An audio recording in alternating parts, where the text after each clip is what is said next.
Bowling alley owner Mia was preparing to repair lane 5, but employee Jesse was so engrossed in his phone that he accidentally turned on the machine. As the ball machine started spinning, Mia's arm was snapped into a standard L shape with a loud crack. The accident was only discovered when a customer received a blood-soaked bowling ball. The fire department arrived at the scene. Mia had lost a lot of blood and her pulse was very weak. The paramedics quickly gave her in 4, but there was a problem: how to get her arm out of the machine. The team suggested using a tourniquet to bind her arm and then rescue her. The paramedics immediately objected because her arm was currently supported by the machine's crossbar. Any movement would cause massive bleeding, and there were too many broken bones to be properly bandaged. Finally, they decided to use the machine's crossbar as a support frame and cut off an entire section of the machine. After some maneuvering, they successfully removed the machine. They then rushed Mia to the hospital. For the next few days, Mia would be unable to work, so she asked the most capable employee, Carl,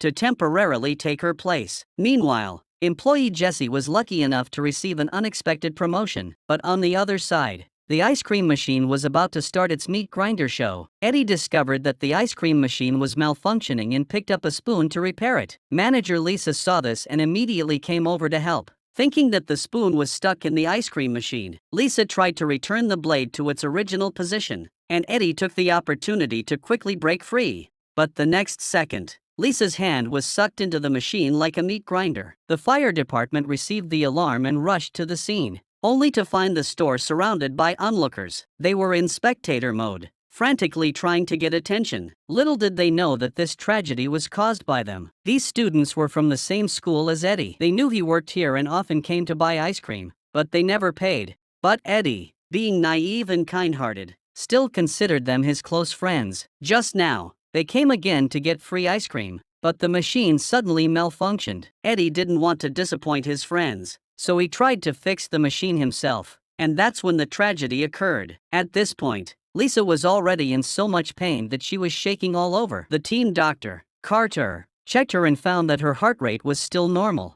Firefighter Tom quickly dismantled the machine with a cutting tool. He removed the back cover of the ice cream machine and saw Lisa's hand stuck inside the machine. Tom pushed the compressor while asking Lisa to try to pull her arm out. Just as her arm came out, a gush of blood sprayed out. It turned out that she had injured an artery. The firefighters immediately carried Lisa to the stretcher and prepared to give her in 4. But they found that her veins had collapsed and the needle couldn't penetrate. Soon, she went into shock. With no other option, Carter used a power drill to drill through her bone and directly administer the 4 into the bone marrow. Moments later, Lisa's heartbeat finally resumed, and the firefighters rushed her to the hospital. After witnessing this, Eddie finally saw the true nature of his so-called friends. They were nothing but scum. At that moment, the scum Jason was discussing with his friends what title to give the video: Bloody Christmas or Arm Ice Cream? What he didn't know was that among the firefighters was a big online influencer named Sam, who had over 5 million followers. He had just filmed all of these scumbags' ugly faces and posted it online. In just half an hour, the video had already been viewed millions of times. He was going to let the internet punish these people. On the other side, the fire department dispatcher became a true master of decoding. The fire department received a strange call from someone who said they wanted to order a pizza. The quick-witted dispatcher immediately realized that the caller was in danger. She asked for the address and inquired if he was being held hostage. Lisa's silence confirmed the dispatcher's suspicions. It turned out that Lisa was being held captive by her boyfriend Jack, who had just assaulted her. After the attack, Jack said he was hungry and told Lisa to order takeout, which gave her the opportunity to call for help. She immediately dialed 911. Then she began to encrypt the call and pass information to the operator. First, she asked if a sausage pizza would be enough for 2 people. The operator instantly realized that there was only one person holding Lisa hostage. Then she revealed the name of the person who placed the order, which was her ex-husband Jack's name. The operator immediately recorded it and asked a colleague to look up Jack's information. Then the operator asked if he had a gun, and Lisa replied that she could add another sausage. At this point, her colleague had also found Jack's information. He had been convicted of 2 serious crimes of assault and had just been released on parole. It seemed that Lisa was in a very dangerous situation. The dispatcher told him that the rescue team would take 8 minutes to arrive and asked him to stall for time and stay on the line. But just then, Jack became extremely agitated because he was so hungry. Lisa could only explain that the restaurant was too busy and that she had to cancel the order and find another one. The operator realized Lisa's situation and told him to hold on for 2 more minutes, as the police were almost there. Just when everything seemed under control, Lisa's cries for help suddenly came through the phone. It turned out that Jack had discovered her and was choking her to death. Seeing this, the operator had no choice but to tell him that the police would be there in 2 minutes and that he couldn't escape. Then, to avoid any accidents, she began to calm Jack down and asked him what was bothering him, saying that maybe she could help him. After Jack finished speaking, the operator said, "When God closes a door, He opens a window. Sometimes you have to find joy in your faith." Jack thought this was meant for him, but Lisa understood the true meaning behind the words. The next second, he struggled to break free, ran straight to the balcony, and jumped down. It turned out that the firefighters had already laid out an airbag below. Lisa had heard the two key words in the previous sentence, window and moon. At the same time, the police broke down the door. With no place to escape, Jack had no choice but to raise his hands and surrender. And the next moment, the fire department was about to face their darkest hour. That day, the firefighters heard the words they feared most: "It's been quiet today." It turned out that quiet was a taboo word for firefighters. It was a curse. The last time someone said that word, they had to respond to 38 calls in a single day. Sure enough, the next second, the alarm rang, reporting a traffic accident in the city. The firefighters rushed to the scene and discovered that the culprit behind the accident was none other than rapper Jack. He had stuck himself, completely naked, to a billboard, causing pedestrians to become distracted and cause the accident. It turned out that Jack had just released a new album, but it wasn't selling at all. So, to promote it, he came up with this bizarre idea. Since Jack had used tape to stick himself to the billboard, there was a constant risk of him falling. The firefighters immediately set up a ladder and climbed up to try to get Jack down. But Jack refused to come down, saying that he had been paid for the entire day and had to stay there until the end or else he would lose money. The firefighters were speechless and had no choice but to lay down air cushions below to prevent any accidents. As the crowd grew larger, Jack became excited and hurriedly asked everyone to scan the QR code to download his album. But the next moment, the man fell down. Fortunately, he landed on the air cushions and was unharmed. The firefighters finally breathed a sigh of relief. Back at the fire station, they were about to eat when the alarm rang again. They had to put down their utensils and rush out. This time, there were 3 incidents: rescuing a cat from a tree, rescuing the cat's owner from the tree, and rescuing a girl who couldn't remove a lion's head mask. When they returned to the station, the food was already burnt. Just as they were about to order takeout, the alarm rang again. Mary had just sat down on the toilet when she looked up and saw an octopus. The fire department rushed to the scene. The octopus was clinging tightly to Mary's face and refused to let go. The team doctor had a brilliant idea and brought a basin of water, placing Mary's head in it. Sure enough, the octopus saw the water and immediately let go. But the suction cup marks it left on Mary's face will probably take a long time to fade. The spell of silence continued. The firefighters had just returned to the station and hadn't even had a chance to take a sip of water when the alarm sounded again. This time, it was fish causing the trouble. Stephen was teaching his wife Lisa how to fish by the lake. After waiting all morning, they finally caught a big fish. The couple was extremely excited, and the husband immediately took out his phone to record this momentous occasion. However, he thought his wife's pose wasn't good enough and insisted on demonstrating it himself.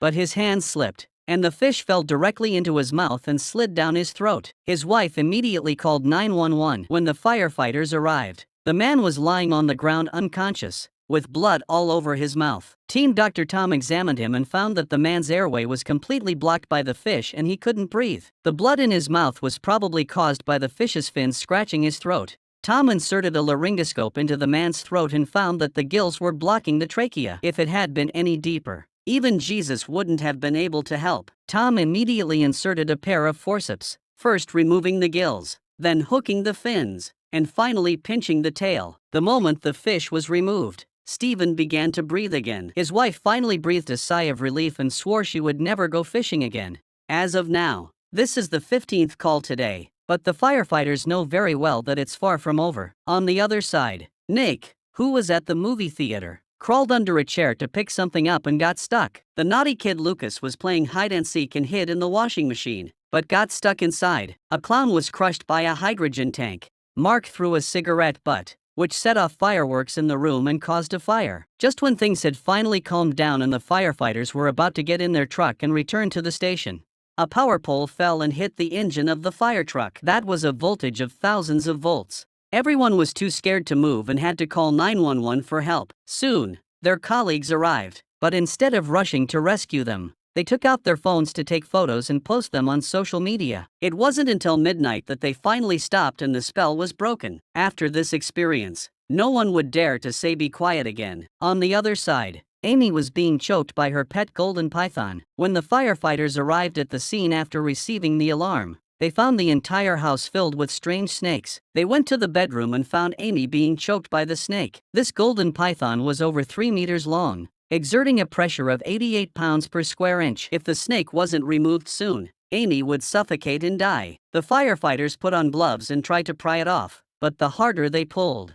the tighter it wrapped around her. They considered using anesthetic, but it would take several minutes to take effect, and Amy couldn't survive that long. In a critical moment, team member Mike raised an axe and severed the head with a single blow. Amy finally survived, but she blamed the firefighters for killing her snake-shaped boyfriend. Mike said he would only save the prettiest one, which instantly changed Amy's attitude. Seeing Amy's ambiguous gaze, the other team members immediately understood and signaled to Mike to handle the situation. But just as they stepped outside, they received another strange call. The caller claimed to have been injured by a meteorite. Just moments ago, a meteorite fell from the sky, piercing through the roof and into Lisa's abdomen. The firefighters arrived at the scene and were stunned by what they saw. Lisa was surprised that she was still alive with a hole in her body and didn't even feel much pain. The firefighters examined Lisa and found that she had been hit in the kidney. The fact that she could move her feet meant that her spine had not been hit. The reason Lisa's vital signs were normal was because the thick blanket she was covered with had reduced the area of the wound and acted as a cauterizing agent to stop the bleeding when the meteorite passed through her body, while also numbing her nerves. When the firefighters looked under the sofa, they saw that the meteorite was still glowing. Unfortunately, Lisa's body had fused with the sofa. Now they had to use a chainsaw to cut the sofa apart and take Lisa to the hospital. Lisa couldn't figure out why, out of all the people on Earth, she was the one hit by the meteorite. However, she turned misfortune into fortune. After recovering, she used the title of the woman hit by a meteorite to become a big online celebrity. I used to often feel empty inside, but now I feel that my life is complete. On the other side, internet celebrity Amy was live streaming herself taking a sauna when the house suddenly shook violently. She lost her footing and fell to the ground. The scary thing was that her head hit the hot stones. The firefighters then received dozens of calls from Amy's fans asking them to hurry and save her. However, when the dispatcher asked for the address, no one knew. It turned out that Amy had become famous by flaunting her wealth. Just moments ago, she was live streaming to show off her newly purchased mansion and claimed she had just returned from Paris on a private jet, but she didn't mention the address of the mansion. The dispatcher could only search for clues based on videos and photos provided by netizens. Based on the information provided, they narrowed the search radius to within 3 kilometers. However, there were over 1,000 villas within that radius, making it impossible to pinpoint the exact location. The only clue now was the second-hand car Amy had been driving. Soon, firefighter Tom and police officer Mike mobilized their entire team and launched a citywide search. Finally, after 2 hours, they found the red Mini parked in front of a villa under construction. The firefighters entered the villa and asked a worker named John if he had seen a girl. John said the house was empty and no one could be living there, but the firefighters insisted on going in to check. When they entered the sauna, they indeed saw Amy lying inside, but the door was locked. With no other option, they had to force their way in. Fortunately, Amy's pulse was still present, and she had a head injury. However, the more severe injury was her face, which had been in direct contact with the stone, resulting in 45% burns, reaching a 3rd-degree burn severity. Paramedic David sprayed saline solution on Amy's face, peeling the skin off the stone, and rushed her to the hospital. It remains unknown whether Amy will regret her actions when she wakes up. That day, the firefighters received a strange call. Tony said he had been buried alive and was currently inside a coffin underground. The dispatcher asked him for his location, but Tony only remembered being in a forest. The assailant had shot him,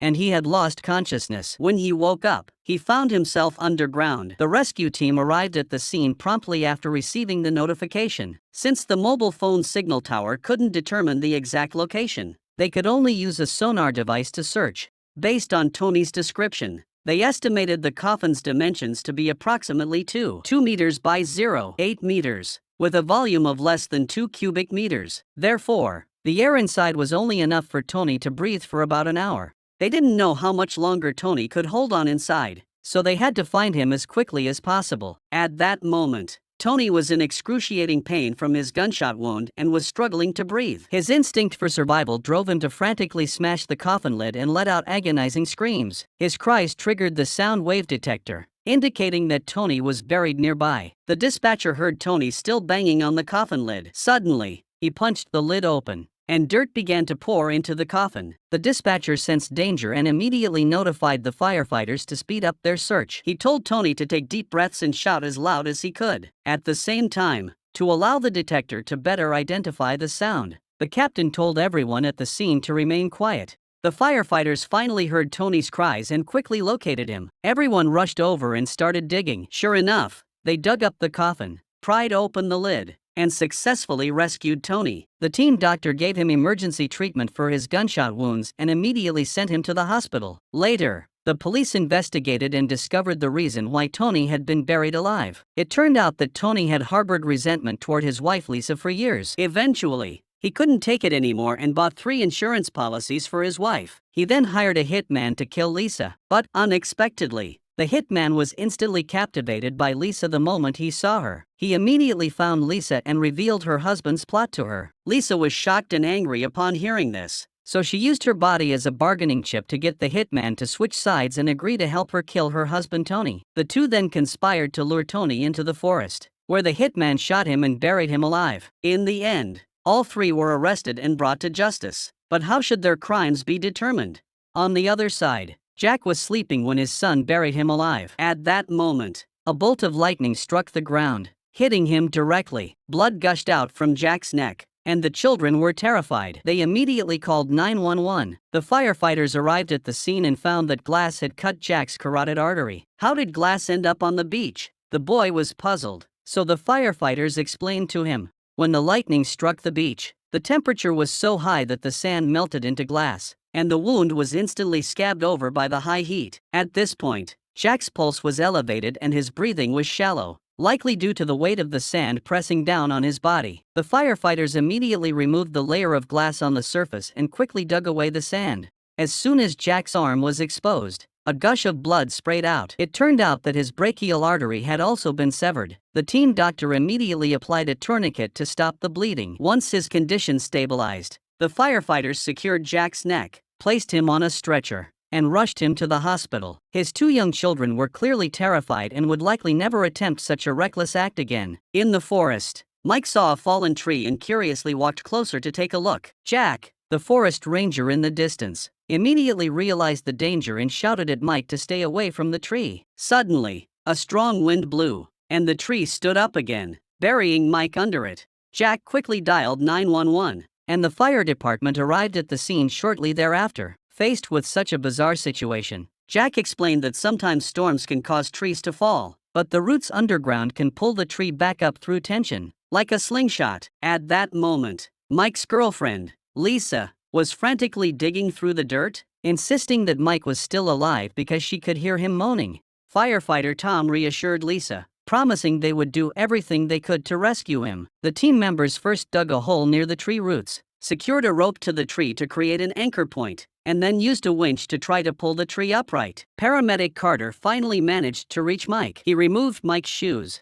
checked his pulse, and found his condition was critical. Mike's pulse was weak, clearly caused by the heavy weight of the tree obstructing his breathing. Carter immediately administered saline solution to Mike while using a chainsaw to cut the roots connected to the ground. The other team members split into 2 groups, one group prying at the base of the tree roots while the other pulled the trunk. With everyone's efforts, the several-ton tree crashed to the ground. However, Mike had stopped breathing due to massive internal bleeding. The team members quickly carried him onto a stretcher and performed CPR, using a defibrillator and an oxygen bag. After emergency treatment, Mike finally regained his pulse and heart rate and was rushed to the nearest hospital for treatment. Reminder: if you see a fallen tree, please stay away. In the park, Jack threw a pine cone at the tiger's butt, and the tiger immediately got up and walked toward him. Unexpectedly, Jack wasn't afraid. He picked up another pine cone and threw it at the tiger's head. He did this just to get the tiger closer so his son Lucas could take a photo. From the tiger's expression at that moment, it was clear that Jack was in big trouble. Sure enough, when he went to the restroom, he heard a commotion outside and quickly came out to check. All the tourists were running for their lives. Jack wondered what was happening. Suddenly, he heard a roar behind him. The tiger had escaped from the park and was baring its teeth at him. Jack was instantly scared and quickly took out his phone to dial 911. The operator said she had notified the zoo security and told Jack to stay where he was. But the overwhelming fear made him choose to run. The tiger immediately gave chase. Seeing it getting closer and closer, Jack quickly climbed over the fence. Thinking he had escaped for the time being, he told the operator that he had shaken off the tiger, but he clearly underestimated the tiger's strength. Soon, the rescue team arrived and planned to shoot the tiger with a tranquilizer. However, when they found the tiger, it was enjoying a delicious lunch, and not far away was Jack's leg. Firefighter Tom aimed at the tiger and shot it, and the tiger fell down. The firefighters immediately packed up what was left of Jack and took him away. Upon learning Jack's identity, the two female team members, Amy and Lisa, showed no sympathy for his plight. It turned out that Jack was a notorious poacher who kept various animal specimens in his office. Animal protection organizations had visited him countless times to confront him and expose his crimes, but his money always managed to resolve the crisis. So, in the end, he met his fate, which was well deserved.